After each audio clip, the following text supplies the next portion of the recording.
100-200 বছর নয়, 950 বছর ধরে উম্মতকে দাওয়াত দিয়েছেন। কিন্তু এমন একজন পয়গম্বর, যেই পয়গম্বর তার দাওয়াতে এই 900 বছরে প্রতি 100 বছরেও একজনকে হেদায়েতের রাস্তায় আনতে পারেন নাই। এত কষ্টের সময় তার পার হয়েছে।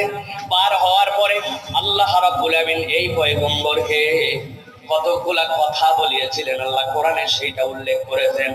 আল্লাহ রাব্বুল আমিন বলছেন, হযরত নূহ আলাইহিস সালাম আক্ষেপ করে আল্লাহর কাছে বললেন, ক্বালা রাব্বি ইন্নী দাআউতু কওমি লাইলান ওয়া নাহারা। হযরত নূহ আলাইহিস সালাম বলেন, আল্লাহ আমি আমার কওমকে কেবল দিনেই ডাকি নাই, রাত্রেও ডাকছি, দিনেও ডাকছি। আমি আমার কওমের ক্ষেত্রে দাওয়াত দিতে কোনো কার্পণ্য করি নাই। ফালাম ইয়াজিদ দুআই ইল্লা ফিরারা। কিন্তু